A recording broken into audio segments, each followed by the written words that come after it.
All right, we are back here. Um, I know we wanted to talk about some meta support issues. I'm sure, you know, if you're working in the digital marketing world, you're doing paid ads. I think everybody can agree the meta ad platform is the worst user experience imaginable.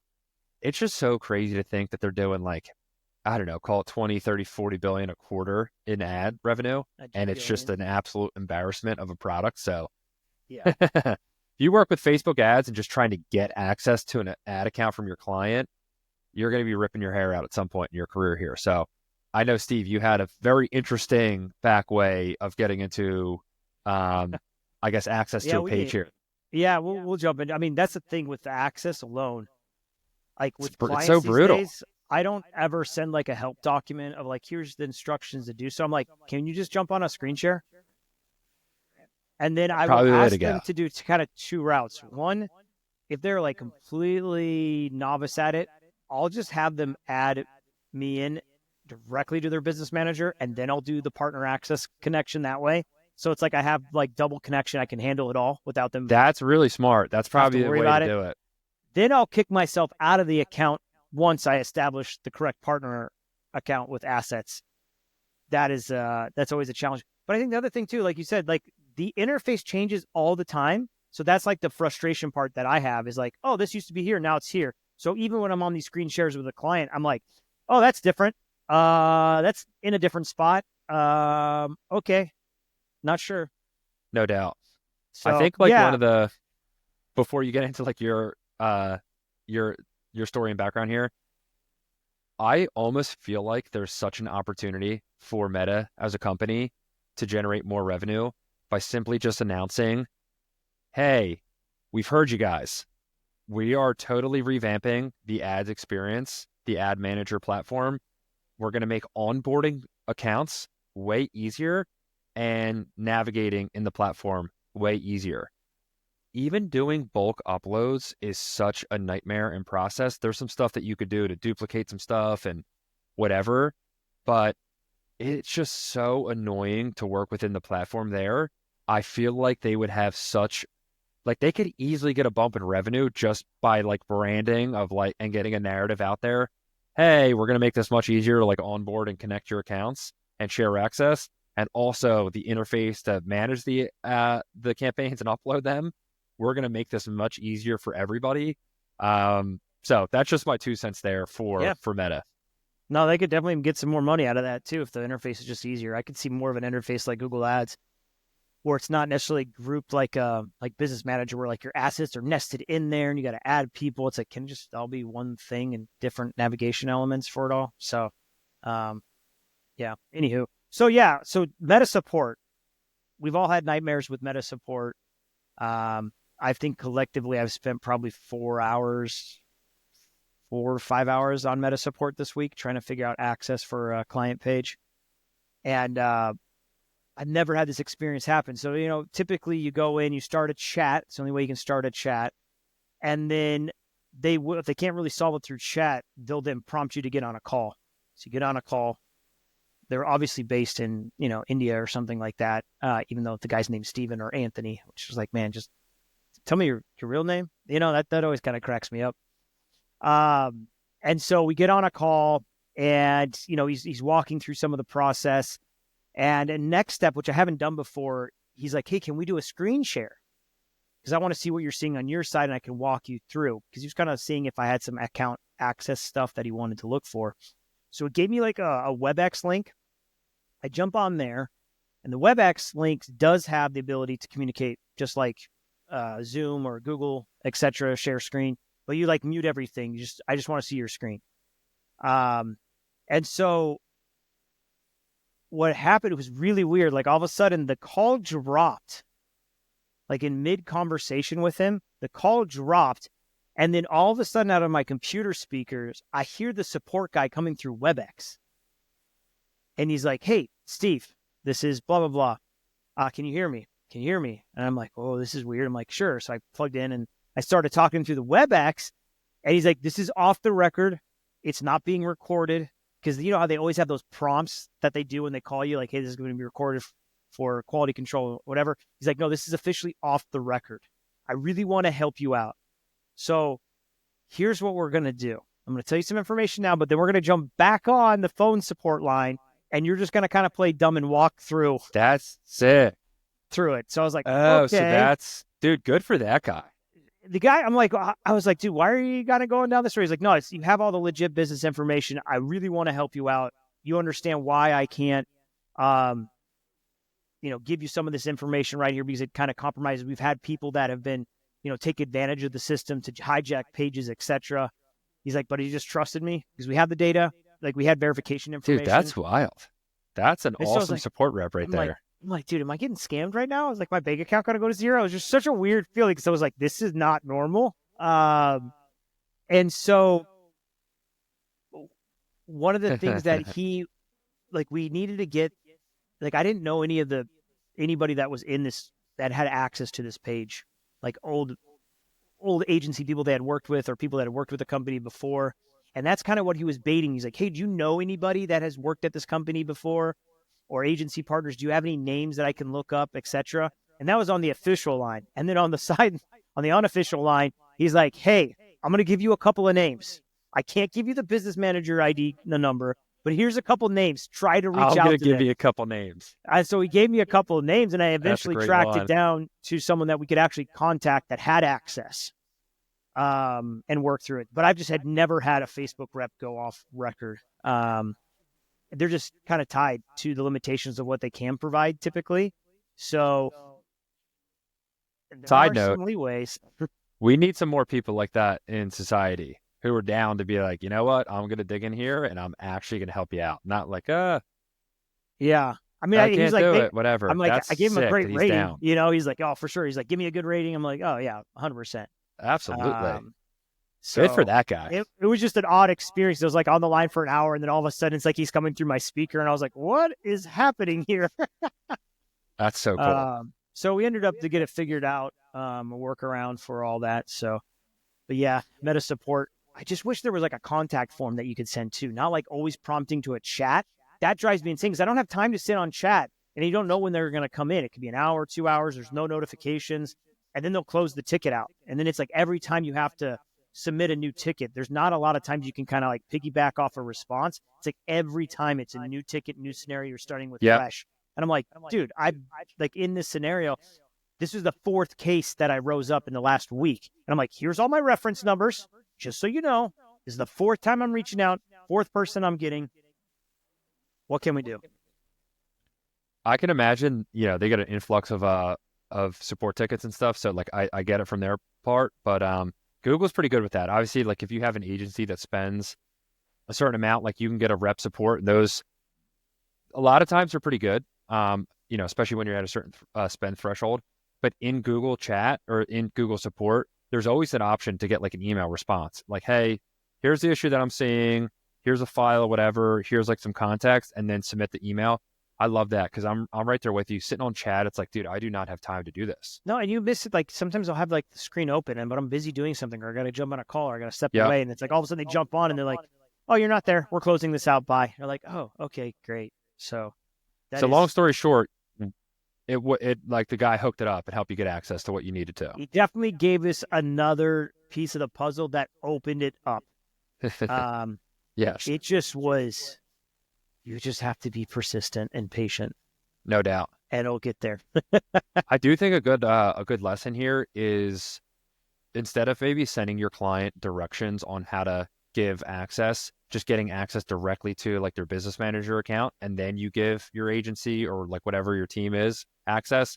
I feel like we might have done that before, but just vocalizing that is really smart. That's like It's just quick probably the because most they only immediate have to way. do one thing. They have to invite Yeah. you, and then you can invite your partners, yourself in as a partner, and then once you have everything connected, kick yourself out, Yep.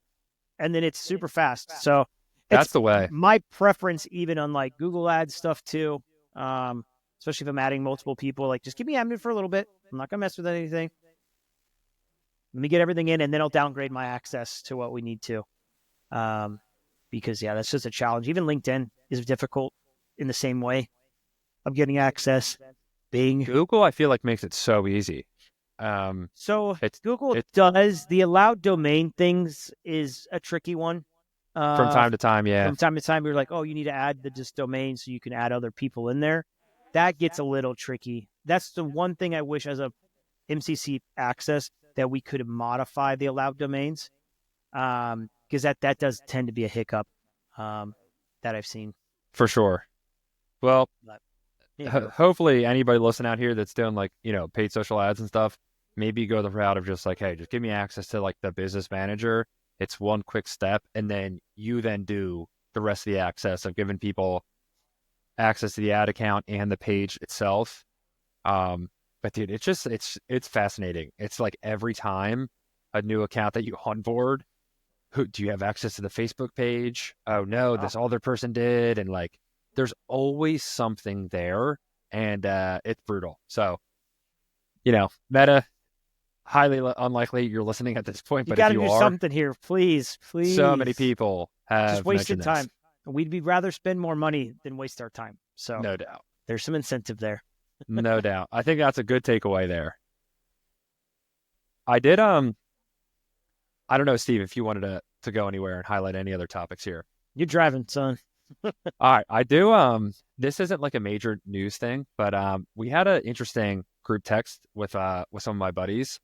And I'm curious like what your thoughts are. Oh boy. So, um one of the things that so one of my buddies put in a group chat the other day like a screenshot of an email after a phone call, which was like an AI note taker summarized email. And I was like, like, how have you not seen this before? But maybe it's just like the world that I live in where like it happens all the time. Curious your thoughts, but it is the worst thing in the world, in my opinion, is these damn AI note takers on phone calls. Like, if your client has a note taker and doesn't join the call and like you're there with like your internal team, you got like a bot just like on the call and nobody feels like they could say words because it's like they're taking notes right now. So if you're just joking about stuff, if you're, creating small talk, Yeah. like they're taking notes the whole time. My prediction is these companies are going to go to zero. Maybe not, like that might be like a little dramatic, but I could totally see there being like a major lawsuit after one of these companies because it's like, dude, first off, we joined this call. Nobody's consenting to a bot doing what the fuck they're doing. And like, are they recording that call? Is there like a video recording? Where does that transcript live? What happens to the data after that call?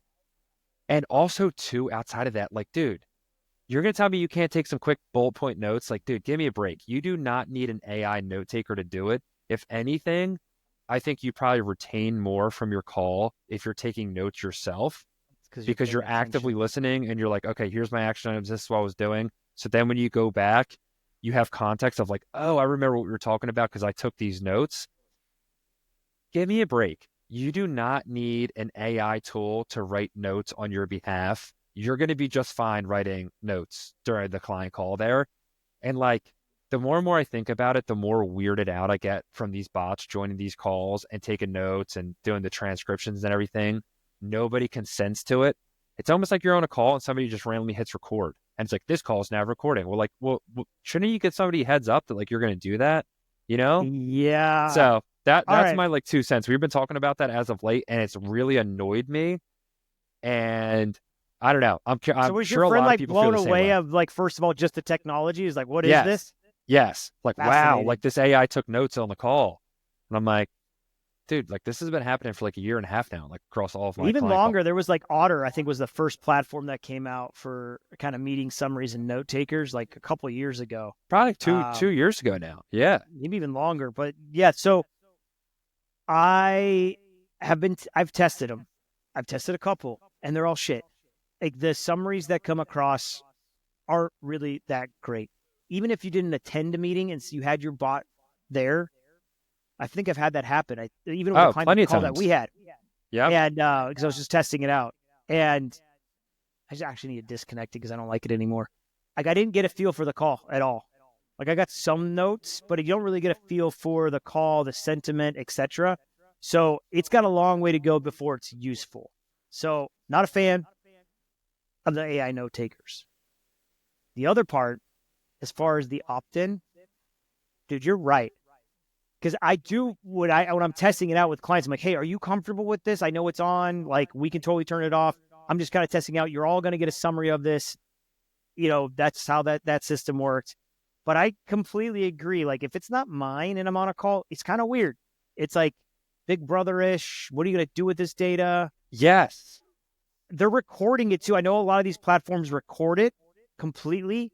I don't know if they record the video, but I know they can record audio that you can then have, but no one opted into it. Like, to your point, like, that's a huge issue in my book, especially if you're like on a bigger call and maybe you don't have I don't know, maybe it's not even like your client that you're working with. They brought in a third party vendor or something like that. And all of a sudden you're being recorded and you didn't opt in for it. That's weird.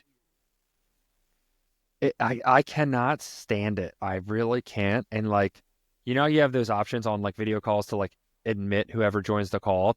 Whenever Yep. I see an AI note taker, deny. Nope, you're not. No, or you're not getting in here. Yeah. That's not Yeah. happening.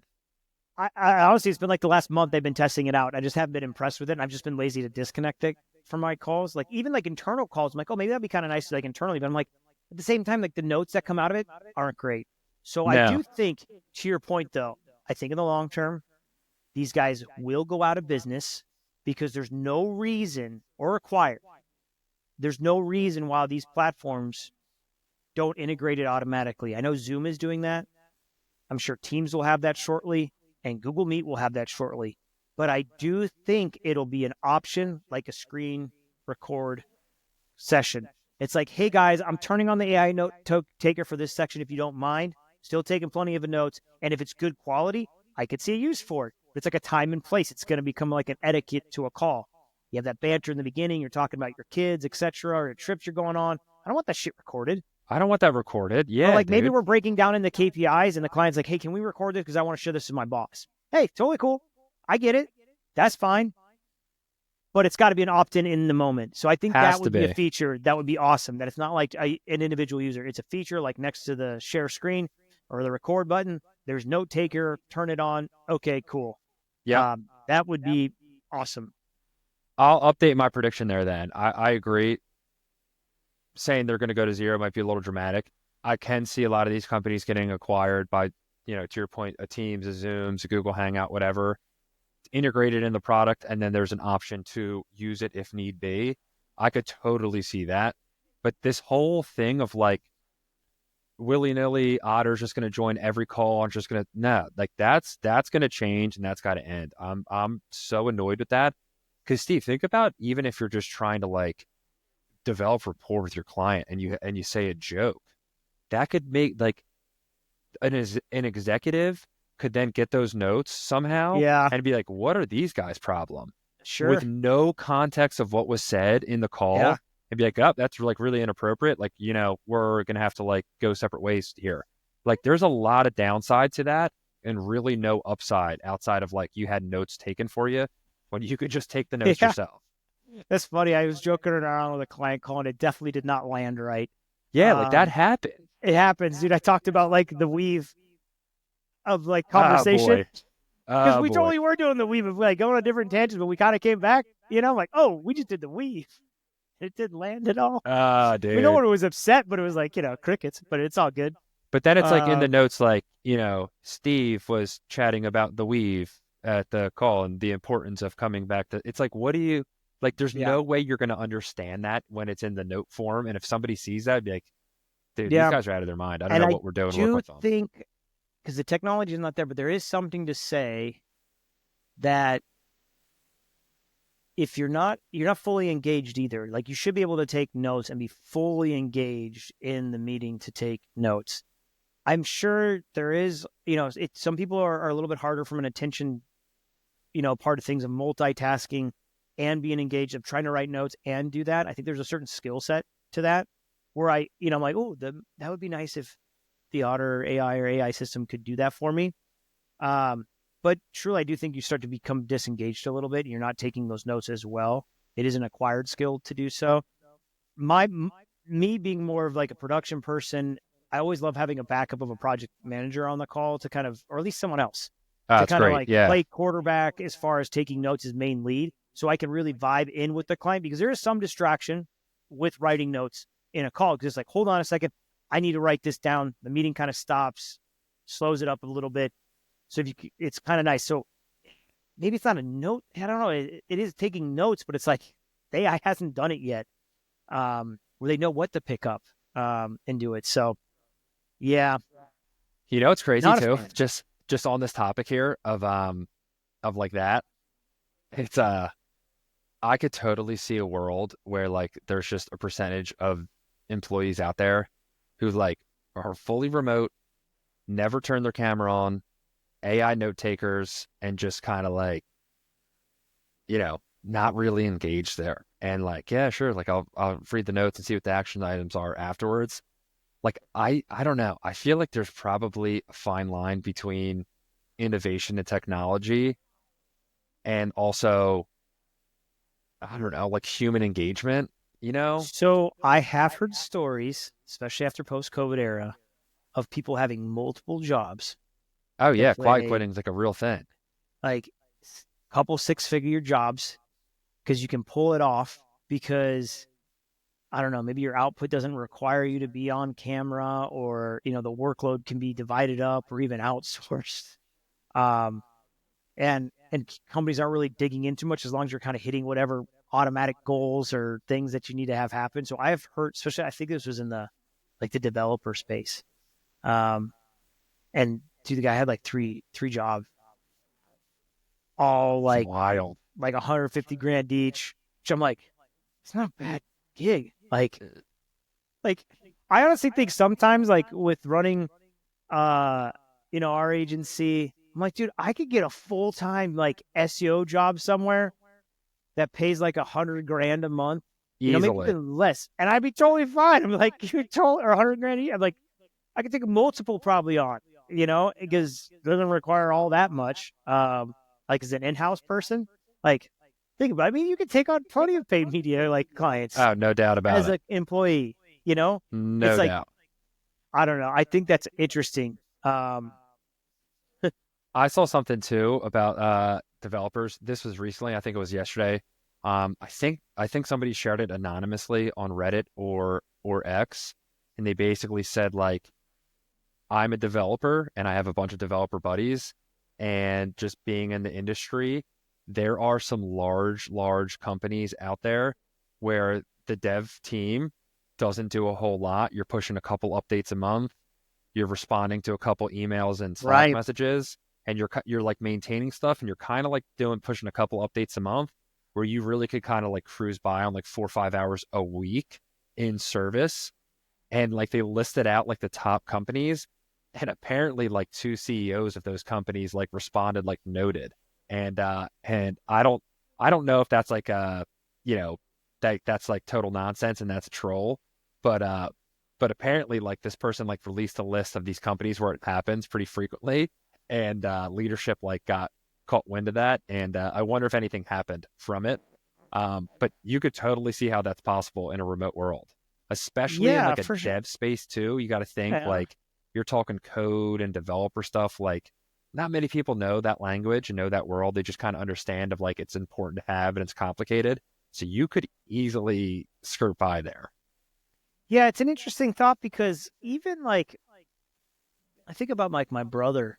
He's a firefighter, but then runs a very successful um, company outside of that, doing like window stuff, window install or window treatments and film and stuff like that. And it's got a spinoff for just cars, and like very very successful, like more successful on that side than on the firefighter side, as far as like money is concerned, because they have different schedules. So it's kind of like that's okay. I mean, any firefighter, they have another business. Like they're not just solely a firefighter. Sure, Oh, they for get paid sure. 24 hours because of their shifts and they, etc. But it's like it's not frowned upon to have multiple jobs there. So it's like I I'm kind of still open if like you can pull it off. Kind of open to having as many jobs as you want as long as you're providing a good service. You know what's interesting is I kind of feel a similar way, and it's like a I don't know. I could see both sides of the coin here for sure. But to your point, like if you're like producing what the company's asking for and, Yeah. you're contributing, you're making the updates you need to make, we'll use like the developer example, like, if everything's running smoothly, your app or site or like whatever you're working on, it's running smoothly. You're pushing the updates that you need to do. You're fixing the bugs and the tickets that you Yeah, as long as have. you're doing what you're doing, why not? And I think it's like some of these companies think like they need to acquire you so you can be their, for lack of a better word, like your indentured servant. It's like, Yeah, haha, you're part of it. And then you got to do the company events. You got to have the rapport with everybody. It's like, I'm not here. I mean, some people are, but it's like, I don't know. It's like, I'm just here to do the job, get it done.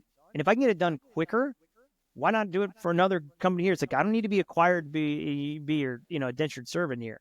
it's almost like Uh, the 40-hour model is just because they're so not giving ingrained you in everybody. shit back as far as like, it'd be different if they gave you a fucking pension.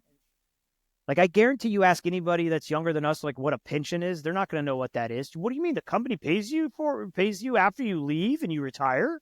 Well, what do you mean? That sounds amazing. Nobody That's an does that. insane concept that's a thing. I know it is an insane thing. Like it's very rare, anybody like, yeah. So it's like that'd be different. That's like company loyalty. You're buying into the system, you have benefits afterwards. That I could see because the company is giving back. But honestly, companies nowadays, they don't give a flying F about you. They really don't. You're cog in the wheel most of the time. They're not investing into this. And you could tell because I guarantee your boss feels the same way and they're stuck there. Yeah. So go work for A- yourself. Then you And work it's with as tough. many people as you want. Yeah. And it's tough too, because like, to your point, like you could be grinding your face off and something happens macro in the economy that's out of your control or whatever, and your company lays people off and it's like, yep, you're done. You're out of Oh, I've here. seen it, dude. Some of these bigger clients that we've worked with, kind of getting into like, dude, they just go to bankrupt. You're like, oh, cool, we're gonna get paid. But it's like, oh, that's one thing on our side. It's like, oh, they just laid off 500 people. They just, they're done. Turned off the lights one day. It's so See you later. tough. That's like, man. So it's like they don't have their back as a loyalty perspective. So I think it's tough. It is. I can see I think it benefits on goes both sides, but I don't know, man. If you're willing to hustle and like put the work in and do it right, I'm open to it. totally open to it. And I think it probably goes to, a couple things there of like company culture, during your onboarding process, that's got to be pretty explicit of like, here's the expectations, here of like what we're really looking for.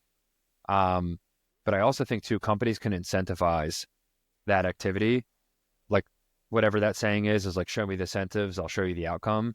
If you were to give your companies, stock or equity in your company or a Sure. path to that, that is a way different incentive to go above and beyond. Because I think what we're really talking about here is if you can meet expectations of the company, you're doing what you need to get done within your responsibilities.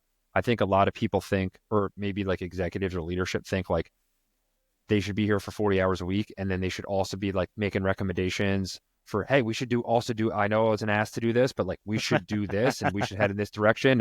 And hey, in my free time, I like worked on this project and gave a bunch of value, go above and beyond to get promoted.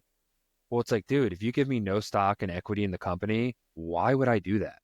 I'm Dude, not saying me personally, but just anybody. no, It's like, dude, hey, I'm I, doing what you asked me to do. I'm getting paid. I have no equity in this business. I have no skin in this game. Why would I go above and beyond for that? yeah, dude, I've seen it directly, especially in the agency world where people are chiming in about like, hey, we need to come up with new processes or we got to be innovative, etc. And it's like, what do I get? Yeah, what do you get from that, dude?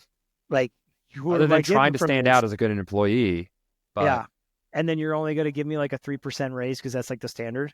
It's like, inflation is like 3%, dude. and I feel like a I've lot of and that this stuff, stuff too. When you have employees and you're in that position and you're trying to motivate them, you're like, "Oh, that's probably not the best situation as a manager to be in because you don't really have a lot of backup, you got forward off." nothing. So yeah, That's that's why really I like tough. the agency space and like the contractor position or, something along the lines because it's like we're paying you for this account. We lose the account, you lose your money. You don't have that income. That income stream is gone. So your incentive to go above and beyond and have a really good service is continuing to get paid because otherwise you're not if we lose the business. Or, hey, we're paying you this amount, but if we were to grow this account and get a new service line in here or additional ad spend, we For could then sure. get your fees increased. Like, I really like that incentive to line with the individual because then they are positioned nicely to go above and beyond for your business or just do a really good job for the client. Because otherwise, they're not going to get paid or it's not going to scale. Yeah, I know some agencies have tried to do like a bonus based on the amount of accounts you have, or a bonus based on revenue, but it never really shakes out to feel impactful. That's the thing. Like, and I think, I guess it's like technically probably illegal to set up your company as like a, hey, you're an employee, but you're only getting paid for by incentive of how many accounts you have, right? Like, I don't think you can actually do that because then it's like a contractor based on things. And yeah, that's where it gets muddy. Like the old system of traditionally how to have someone as an employee hasn't really evolved yet, especially us in the digital world. I think we're like in the first, like we're kind of the So leading early edge days. of the wave of how the HR employment stuff needs to change from a legal standpoint.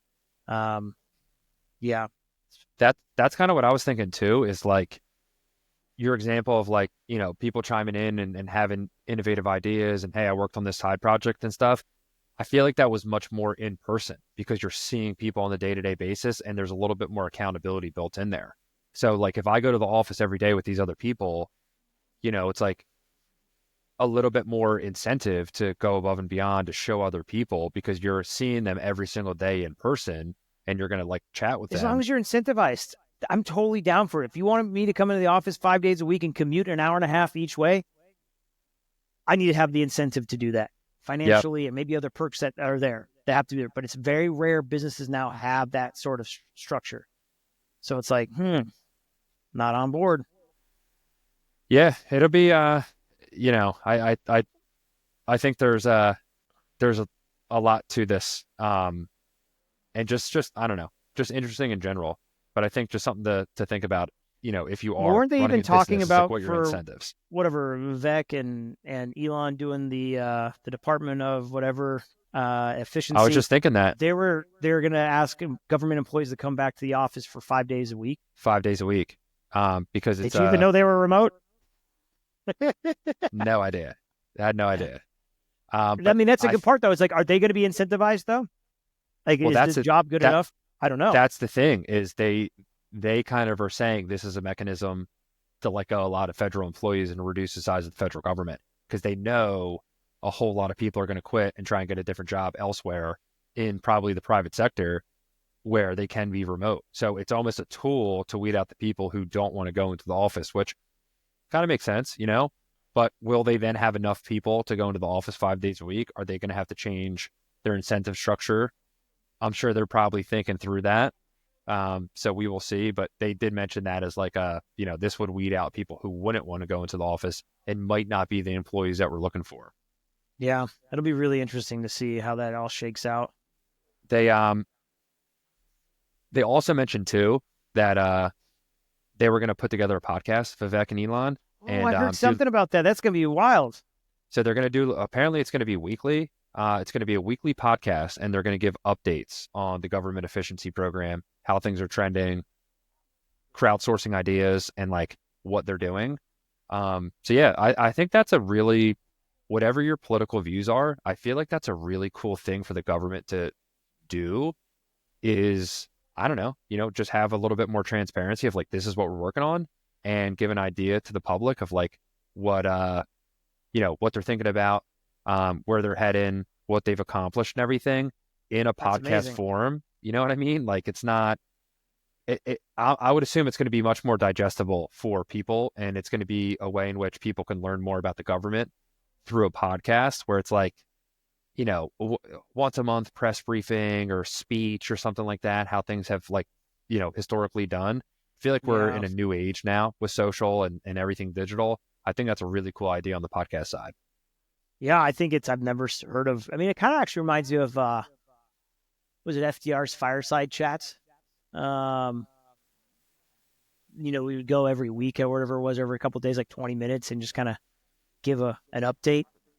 Similar. And those always got a lot of rave and review historically. I think it's a great idea. It's kind of adapting the way to communicate I really to like that. people. Because actually, if you think about it, right, like even like the form of communication has changed, right? Radio was one thing, they adapted to that.